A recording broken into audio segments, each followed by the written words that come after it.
Man, Marlon, I would love, for those that don't know you, I'd love to dive into your story. Okay. Like you're literally homeless, eating out of trash cans, Mhm. and not too long ago. And now it's the Marlins sitting here today with this huge smile and all this energy. Was the smile always there, even when you were homeless, or no? When you got to beg for food, the smile's kind of there. You don't want it to be there when you're begging for food, but it's always been there.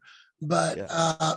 no, I've always kind of considered myself a happy person. Those people that you can always tell people if they're positive or negative. Like negative people, when they walk in the room, the lights dim. Like I never wanted that to be me. I want to walk in the room and I want the lights to burst because I'm so excited. And again, just could not be grateful enough and thankful enough for you, Cody. Dude, thank you, brother. Congratulations if you're on this call. You get to spend time with my buddy Cody Askins, and he is my buddy, man. He's a mentor, a buddy, a friend, a philosopher, a coach, a teacher, a motivational speaker, and I'm just grateful. So my story was I was like a lot of people. When I was in high school and college, I had a lot of dreams and a lot of aspirations to do great things in life. And then life hit me in the mouth. And the reality is, now looking back, Cody, I kind of live by this quote. It says, to get something you've never had, you have to do something you've never done. Mm. I'm going to say that again. To get something you've never had, you're going to have to do something you've never done. And I was a very talented person most of my life. And I thought talent would take me to millionaire status. You know what? It doesn't. Hard work does. And so I didn't work very hard.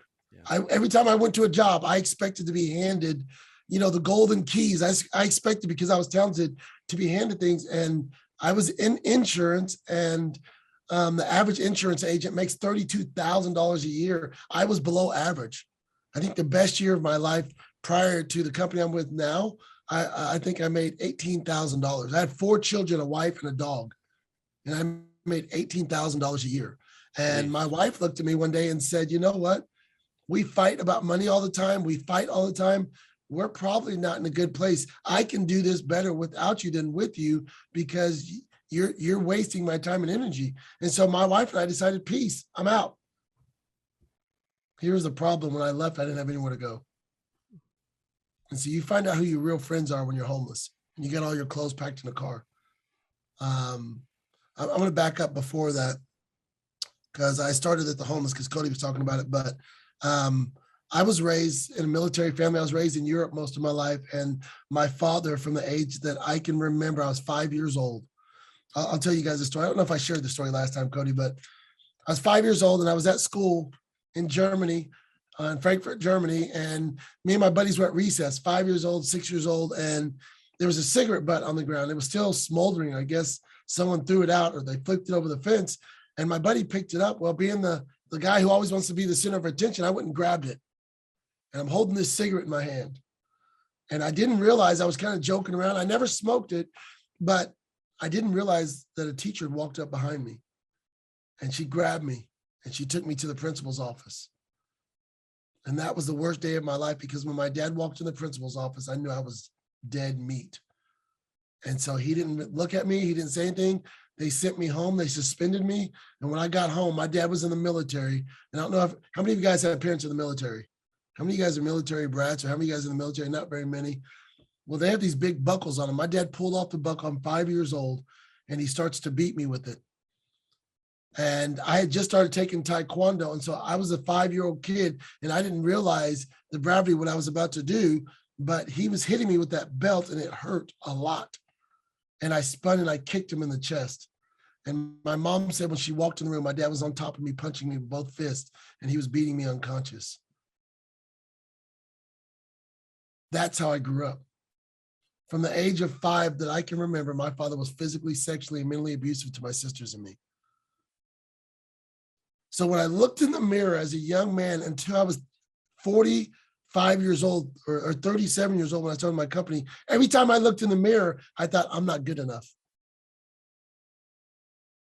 And you know what, Cody? You know what's scary? I can look at people now and I can see that same look in their eyes. I'm not good enough. I'm not worthy enough. And so when I got married, I love my wife, but when I'm walking down the aisle, Cody, I said, she can't love me because of what my parents did to me, because of what my dad did to me. And so fast forward, if you don't feel loved, then my marriage wasn't much anyway. So Anyways, my wife kicked me out of the house. I was homeless. I was eating out of trash cans, staying on friends' couches, and I was at the worst possible moment in my life. Now, here's what gets good, Cody. I thought that being homeless was the worst thing that could ever happen to you. It's not. Being hopeless is. And I see people all the time, Cody, that have good jobs, that they're doing okay in life, but they're really hopeless. Like just turn on the news.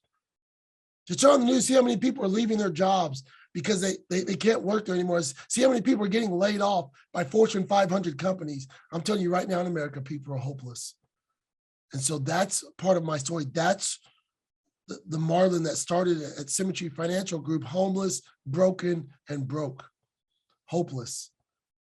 And I had one decision to make. I can either die right here or I can grow from here. And thank goodness I made the right decision. That was to grow, Cody. So that's just a little bit of my background, a little bit of my history. Dude, you got everybody's attention quick, though. That's what you did. Let's go. Right? Let's go. What happened from there? Okay, keep us going down the journey a little bit.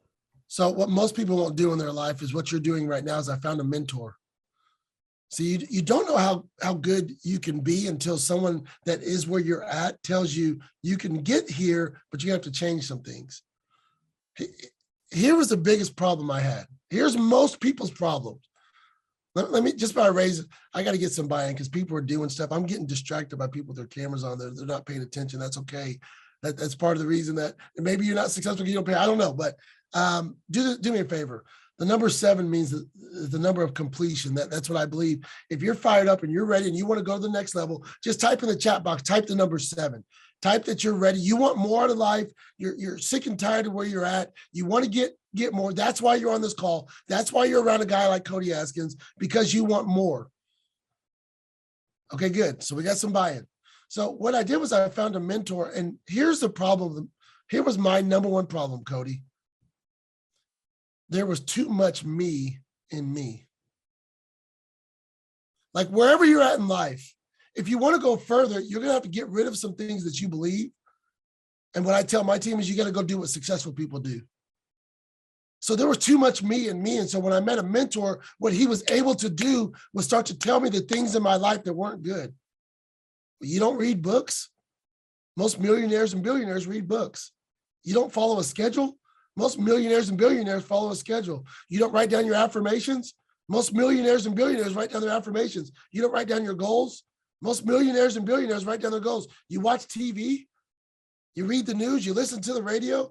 Those are things that average people do. And so what happened, Cody, was I met a mentor. A lot of you guys, I don't know if he'll be on here, but Nate Alford. And this dude had what I wanted. Yeah, he was on a couple weeks ago. Yeah, he was a millionaire. He had a nice house, nice car. He could do what he wanted. He had time freedom. He had money in the bank. And so what I began to do, Cody, is I put down my ego. If you're taking notes, if you want to be a rising star, if you want to be a star and you want to stop rising, we actually never stop rising. But if you want to get bigger as a star, the number one thing I did was I put my ego in my back pocket. And I told Nate Alford, I'll do whatever you tell me to do. That's the problem. Most people want to do some of what you tell them to do.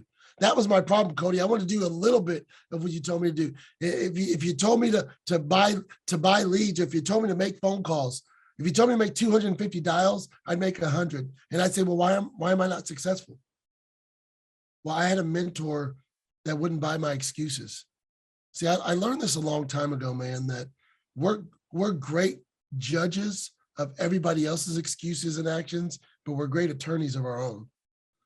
And I was really good at lying to myself. No, scratch that. I was the best person on earth in lying to himself. I'm okay. Being on food stamps isn't that bad, right? Me and my wife can't go. We can't go to Cancun, but we can go to Branson. My kids don't have to get shoes from Hibbett Sports. Maybe we can get them from Walmart. I was lying to myself. The cool thing was I found a mentor that just was not willing to buy my lies. And what began to happen was he began to teach me to go do more. And I'm going to talk about that today. The problem that I had in my life was I did just enough to get by. And to be great, if you're a rising star, you're going to have to do more. If Cody Askins asked me to do 10 push-ups, what if I do 12? If Cody Askins asks me to run a 8-minute mile, what if I run a 7-minute? If I do more, I'm always going to be better. And so really, I met a man that just said, start to do more, make more dials, read more books, focus on your schedule. I met someone that just wanted me to do more, and I put my ego in my pocket, so it didn't matter what he said, I just did it. Hey, welcome to the end of the video. I knew you would love that. Okay, we're providing sales training tips and literally insurance agent tips. I don't care whether you're a new agent or trying to grow a massive team. The Rising Star training program is for you. It's only $88 a month, okay, as of right now. So I can tell you, if you liked the exclusive behind the scenes training content that you just saw, there's an elite exclusive group that meets every Monday to literally go and do exactly that every week. You get me and a co-host every Monday, a bunch of other stuff as well. And again, it's only $88. Okay, the link's in the description. Click on that so you can go to the page and check out everything that's in it. Okay, but I appreciate you watching the video. I want to help you. I want to see you win. I got voted to be a Rising Star by an insurance company down in Costa Rica years ago. And I can tell you that provided a lot of confidence for me. So we're looking for people that believe that you're a Rising Star, that believe you have what it takes, that believe you have another gear, another level, and you want to actually be part of the 8% that succeed and win, and you believe you're a Rising Star. So if you are, because I believe that you probably are. So if you are, stop what you're doing, click the link in the description, and go join this thing, okay? See you on the inside. If you love this video, you know I got another one that you're gonna love. I got a video just to your right here. Click on that, it's gonna be amazing. You're gonna love it, and I'll see you in there. I've got a new top 10 quit list that I'm gonna share with you right now. I'm telling you, there are 10 things that you may or may not be doing, but you gotta quit doing these things immediately. I'm telling you,